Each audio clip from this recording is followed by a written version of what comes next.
Welcome to this special edition of the Belmont Journal, Belmont's own local program for hyperlocal news and community affairs programming. I'm your host, Roger Colton. Today we have Belmont Public Schools School Superintendent John Phelan with us. There are a variety of things that we want to talk about today with John. Thanks for stopping over. I know you've got an incredibly busy schedule. We appreciate it. Thank you for having me. It is budget season in the town of Belmont, and there is a draft budget or a proposed budget for the schools for the next school year. Correct. And are you seeking more money, the same money? Can you give us an update of where we are? Absolutely. The school department and the school committee work hard on the budget starting in the fall. We meet with the warrant committee liaisons from the warrant committee to the school committee and the school department through that time to give them updates on what the needs are of the district and what the hopes are for the district as it relates to the budget.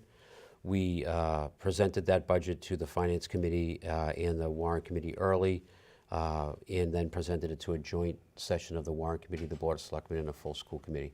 And that budget really is asking for three different types of increases. One is there's about a 3% increase just to take everybody that we have right now and move it into next year. And that's what we call a rollover cost. If we had the same amount of students next year as we have this year, and if all things remained equal, that would really be what our budget would be. Just bring all of the folks we have now and bring them into next fiscal year. But we know that that's not the case. We know that that's not the case. So that's the first piece that we look at. Okay. What does it take and what do we have for needs? And so then when we start to look at what our needs are and what our bills are that we have to pay, those are the next two chapters of the budget. So our needs are many because we have continued enrollment increases, continued class size challenges, continued pieces of our district that we would like to grow or establish that we don't have currently. So we talk about what's the impact on the strategic plan, what pieces of budget work could we do to enhance that. Now, we know that we could ask for maybe or use 24 people to get us where we want to be, but the town is certainly not positioned to do that financially. So we asked for 3.6 FTEs, which is really some guidance counselor support at the elementary school. So we could have each elementary school have a full-time guidance counselor. It's hard to say out loud as your superintendent that right now there's not a full-time guidance counselor in 3 of our 4 elementary schools. We consider social emotional learning vital and how we meet the needs of our families and our children as people and human beings as well as students, and the guidance role is essential to that. So that's part of the ask. The other part of the ask is support at the high school for a assistant principal part-time, and also some FTEs at the middle school. So we're doing things in chunks of like 0.5s, which is part-time pieces, that add up to 3.6. So that's what we're asking for in addition to this year's budget. And that brings us to about a 1% additional increase for moving forward. So that brings us to about 4.1 or so percent. Yes. And then we talk about what bills do we have to pay that we don't have a choice as a district. Our health insurance cost is estimated to go up by 8%. We have 578 employees. When you multiply their health insurance by 8%, that number alone is almost $1 million. So that's a bill that you have to pay. So we know that we have to pay that bill, and we know that the funds that we seek for our students who need mandated services, that we ensure quality services for some of our special education students, some of our students who don't speak the language. There are pieces of that mandated work that we have to do, and that's also a bill that we have to pay. So when you combine those 3 components of the budget, it comes out to about a 6% increase. I think that is similar, that the town's budget in general, all things in, is somewhere around 5+. So we're a growing town, we're a growing district, and we're fairly in line with the other town departments as it relates to needs moving forward. And what I didn't hear you talk about is there's nothing in the operating budget yet having anything to do with the new school. Correct. Are there are no preparation costs, or I don't know what the term might be. I'll represent that in 2 answers. One is we are building our budget over time incrementally to bring the district staffing level to the point where we can support 400 students a grade, because that's where we're moving towards. So whether we built the new school or not, we know that we needed to increase our budget incrementally to serve that many students. So we're continually doing that as it relates to moving into the new school. As it relates to the short term, do we need any extra money next year to support the transition times? The answer to that question is yes. We have less playing fields. We will have no pool. We'll need to transport our staff, our student athletes to different places to practice. We might have more away games. So we've added money to the athletic budget to support that. That's one example of how we would need extra money to support. We also see the additional 0.4 FTE of assistant principal as a way that we can provide a little more safety and accountability for our students and staff while they are living next to a construction project. We really think about we wanted to add more hallway monitors and wanted to add a few more pieces to that as well. The budget didn't allow, but we really take seriously that we're bringing our students and our staff into a situation next year that needs more attention around safety, security, and generally being next to a construction site. So those are all parts of what we thought about as well. Okay, I'd like to turn our attention to perhaps a politically sensitive topic, because a good part of the school's budget comes from the state. But there are a good many people who believe that the state school funding formula is unfair to communities such as Belmont. Well, two questions, I guess. Do you share that opinion? And two, can you explain any efforts that, that are ongoing to change that formula? Absolutely. Yes, I agree. I think that the inequities in the current formula statewide between what a Boston or a Brockton receives in state funds versus what a Burlington or another town receives in state funds has a wide range of concerns related to it. There is a Massachusetts Association of School Superintendents video that we published. The MASS is working hard to advocate for this new bill at the state level and has produced some great facts for folks to consider when considering a vote for this. And so we support all of the 364 communities that we work with to be able to come up with a fair funding formula. What we are doing about it, 2 years ago when Laurie Slapp was our school committee chair, we signed a resolution to support the review bill that was done by Senator Chang Diaz of Boston. So we signed a resolution as a school committee to support it then. Last week at our school committee meeting, we signed an updated resolution supporting the work of that funding formula. I will be at the state testimonial on State House on Friday to support the Teachers Union, the Mass Association of School Superintendents, and the Mass Association of School Committees. We're all going together to support and urge our lawmakers to consider this work vital to the equity and well-being of all students across the state. As it relates to Belmont, this could mean an additional $3 million in funding for Belmont if the formula was done in a way that was modeled in the report. And would that increase school funding, or would that supplant property tax funding? I would see that as additional Chapter 74 money that would add to the school budget.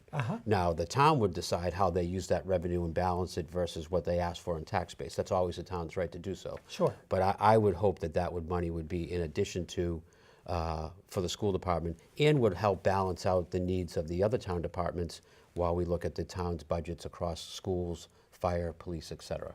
I will say in the budget presentation that we are doing and is on Belmont Media when you can go back and play some of the tapes, the cost of the amount of money per child that Belmont spends is $2,600 per child less than the state average. It's about $4,000 to $5,000 less than the districts that we like to compare ourselves to. We have almost 4,800 students. If we just had the same amount per child as the state average, 2,600 times 4,800 comes to almost $9 million. So there are districts out there that are spending a lot more money to educate their children. We're not asking for $9 million more. We think the state formula could recognize and help support the needs in our budget at about a $3 million mark. But I think it goes to show the level of the great outcomes and opportunities we're able to provide in Belmont come on a very lean budget. And those are apples to apples data points at the state level that we are spending $2,600 less per child than the average state district. And what I hear you saying, and tell me if I'm just putting words in your mouth. I don't mean to do this, but the town is moving toward an override, and people always say, well, we just need to cut expenses. But I'm hearing you say that there's really no fat in the budget to cut.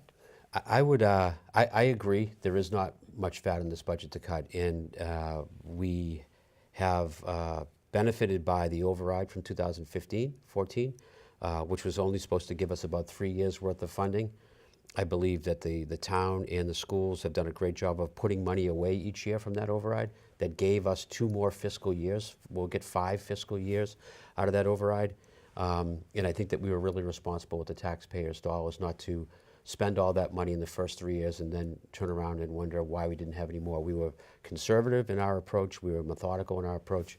And I believe that this is the cost of doing business in a municipality, that given the funding formula review really says that towns are struggling with health insurance costs, OPEB costs, special education costs, and English language learner costs. Those are the 4 biggest pressures on the town's budget in Belmont. Yes. They're probably the 4 biggest pressures on other towns as well. And that's why I think the state needs to universally step in and equitably distribute funds across the whole state to support local towns that are struggling with providing that kind of funding. So we are looking to seek additional funding for FY20, as I described, with 3 different positions. But while we've been growing in population and staff, the fire department hasn't gotten any bigger. The police department hasn't grown. The DPW needs funds. The library is looking for a new space. There are other challenges in other departments Sure. that equally need added support and didn't really grow as much in their added positions during the override time. They just remained in place. So I think the entire town would benefit by a real look at strategic planning and having overrides potentially every so many years fit into that formula, so we could actually build up the revenue to match the expenses while questioning and challenging the expenses. That's okay too, that we have to challenge ourselves in that department as well. Okay, let's close the door on the budget and talk about some, I call them disturbing activity or disturbing events that have occurred in the Belmont Public Schools. There was some graffiti at the Chenery Middle School last fall. Recently there was a swastika that was painted with water onto a library carpet. Can you talk about your reactions to this hate speech and what the school's role is in addressing that? Both, well, let me stop the question there. Okay. There are a couple of questions Sure. in there, but what the school's role is let's start out with the reaction, to react to that. So the first statement is that the Belmont Public Schools and the Belmont community doesn't accept any expression of hate towards any one group. It's not okay, it's not welcome, it's not the culture of the community, and we work hard to uphold that level of expectation in our schools as well. As it relates to how do we respond when those actions happen, the example in both of the cases you mentioned was Principal McAllister putting an email out to his entire parent community and to his staff and creating a learning opportunity around that to take the wall back. And I think that if you remember, they spent a whole day with the whole school writing notes that they put on that wall to demonstrate the student voice and the teacher voice, that they have higher expectations of that for how they treat each other and what they want to see moving forward, and how they don't accept that kind of language or those words or tolerate that in their school. And I thought that that was a great example of an individual making a really bad mistake. Middle school is filled with young people who learn and make mistakes and learn from mistakes, and we're hoping that that person did. And we're also glad that the school community rallied around the higher expectation and the higher core value of valuing and respecting everybody that works and goes to school at Chenery. And there was a real difference, I thought, in the reaction there. Not a difference, but a difference from what one may have expected. It wasn't a find the violator and punish them. It was really bringing the community together to talk about it. Correct. Especially at middle school, but even at the high school and in K to 12, we are working with young people who we hope to be able to, through our SEL work, create cultures and climates in every school that's welcoming, where students feel known and welcome and understood. And then they learn through that. This isn't math and science. This is how to be a responsible young person and work your way through this world of being 12, being 14, being 18. And so school is becoming much more than just math, algebra, science, biology, and history. And so those lessons are important. So I think that we hope to respond in these situations where we're using them as learning opportunities. They're not okay. The acts are not acceptable. We set that line and set that tone, but we also know that young people need to learn and move forward because they're going to be part of our society for a long time, and we want to make sure that they learn from these lessons as well. And then from a proactive, flipping the question from a proactive point of view, given Belmont's increasing diversity in today's world, what actions do the schools take, even down in the lower grades, to make non-European white folks feel part of the community and become included in the community, feel included in part of the community? So we embarked 4 years ago on a social emotional learning initiative that was, for the first 3 years, our primary objective, strategic objective for the district. And what that really means is, how do you create school buildings in school communities that are welcoming and make children and families feel known and welcome? And what are the strategies, specific strategies, in a classroom, in a school building, in a district that we can take to fulfill that? So that's the umbrella of all the work that we do underneath that. That if we have to start with that climate and culture in a school. And that means that shifts some of the things that teachers do in their lessons and in their classrooms at the first grade or at the second grade. It's helping students to feel self-confident and assured. We actually do mindful breaks at the elementary school. We do learning circles at the elementary school. We do second step at the elementary school. We have a SEL committee in every building. That SEL is social emotional learning. Okay. They have their own school-based groups of educators that talk about what are the needs in their school and how do they want to bring this to light organically from each school's point of view. And that's not us to tell them how to do that from central office, because I don't work at the Butler every day. I don't work at the Chenner every day. So that's how we do that work. And that has extended in the last 2 years to how do we then want to reach that hand a little farther out to the folks who might not feel automatically welcome because they don't look like you and I. They might speak another language. They might come from another country. They might be African American, Black. They might be Hispanic, a Latino, Latina. And so now what are the specific things that we can do around culturally responsive teaching?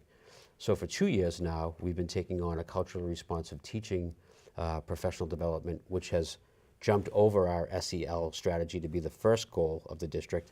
In the last 2 years, we've been working on the entire faculty and staff of the Belmont schools, reflecting on who they are and what they bring to work every day as mostly a majority white community, and how we can start to think about what that means when someone else comes in who does not look like us, and what some of the needs are, and how do we start to have those hard conversations with the adults, and then this year in preparation and working with students. So this is long work. This is not a one event thing. This doesn't mean just because we have a diversity night. This is embedded into our curriculum, embedded into our daily practices. Well, and I wanted to ask you that because it sounds like that this does become part of, I don't know if it's the curriculum, because that may be a term of art, but it becomes embedded in the mission of the schools. The mission of the school, least. the culture of the It's school. not an overlay. That's correct. And because this is really important work, and it is about, I like to say in public schools and in schools in general, we're 85% people. You know, our teachers are people, our customers are parents, they're people, our product is students, they are people, we're all human beings. So this is the human element to how we want to do the work. And it's essential that we all understand who we are individually, how we all can affirm our belief that all students can learn, that all people should feel welcome regardless of who they are, what they look like, what they believe. And then how do we create a culture where that's actually happening and supporting of that? We have a long way to go. There is no, because this is the second year, we can check it off the box as done. This is Oh, yeah, and there will never be a correct. a We're done. trying to just plant really, really solid seeds that grow long roots in Yes. this community over time. And I think that this is the perfect community to do it. I think that we have such like-minded folks who feel similarly, that all folks should feel welcome and valued. And how we do that in schools every day is part of the work that we're learning. So I'm excited that we've taken this work on over the last 2 years. I think it fits underneath that larger umbrella of all folks should feel welcome. All folks should feel, and then sometimes you just need to reach a little farther to pull some folks in and give them that sense of safety and inclusiveness. And so we're doing that. And does it build from one grade to the next? So what you do in the second grade builds on what will be done in the fourth grade, which will be done in the eighth grade? Not necessarily in the culturally responsive teaching, Okay. which, because the work of we see the work at this point in time in culturally responsive teaching being at every level, K to 12, where we're asking our teachers and educators to really reflect on who they are and have those hard conversations, and then how do we work with children. So that doesn't necessarily lend itself to that articulation of Yeah, skills okay, moving up. okay. However, SEL does, where we want to teach and expose elementary children to certain deregulation skills and reflection skills. And then when you're in the middle school, that looks a little different, because the peer pressure of middle school is a different dynamic for that age group. And then how do I utilize that well at high school? And how do I really make those skills and those things my own? So when I leave Belmont High, not only have I experienced a rigorous academic curriculum and a great, music, drama, band, athletic experience, but I also have a good handle on who I am and how I value Yes. other people. So that's the goal, and we do see scaffolding there more in place than our work with the culturally responsive teaching, because we think the culturally responsive teaching is everywhere all the time, period. Yes. Okay. Let's close the door on that. Let's talk about, there's a rumor about town that we're going to have a new school in town here in the next Yes. few years. Can you bring us up to date on what's going on with the new 7 to 12 school? Yes, we have been working for over 3 years to search for a long-term solution for the district because of the increased enrollment. And for folks who may not, who may get up and go to work every day and come home and have their dinner and go to bed and wake up and go to work again, they might not know that the schools are experiencing a significant enrollment increase. So we made a short-term plan and a long-term plan. And the long-term plan was to ask the state for money to build a new high school and extend that to try to support the enrollment challenges at the elementary level, the middle school level, and the high school level. So we have, over the last 2 years, presented that reconfiguration to the town, which means eventually we'd like to see our schools be potentially K to 3 primary schools, one upper elementary school that would serve grades 4, 5, 6, and then we've been blessed with an override of the town's vote of 76% Yes. to support a $290 million 7 through 12 school that will support our 7 through 12 student population. So we are really excited about taking that work on. And that's, if it's 7 to 12 rather than 9 to 12, that's a significantly bigger school.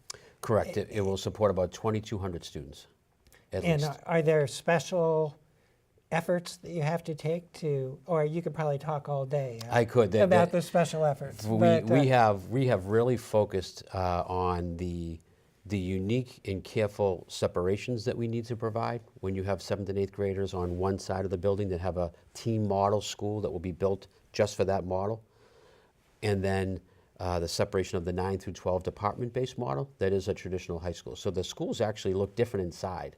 The wing for 7th and 8th grade has its own entrance, and it will have its own administration.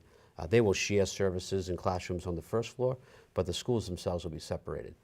The fantastic connections that you can make is that the learning that can happen with the educators together, 7 through 12, with the curriculums together, 7 through 12, with the ability to maybe do some cross-curricular work or project-based learning work when we have a new facility. We've added robotics classes, technology classes, coding classes. We're building those programs now leading up to the new building and hope to be able to utilize them well. So we think that the careful separations, but also the really unique connections that we can make with 7 through 12 is going to be a great combination for the town of Belmont. That's great. Thanks for stopping by today. welcome. We're out of time. Excellent. Thank you so much. We've been talking with Belmont Public School Superintendent John Phelan, and you've been watching this special edition of the Belmont Journal. I'm your host, Roger Colton. I will talk to you again next time.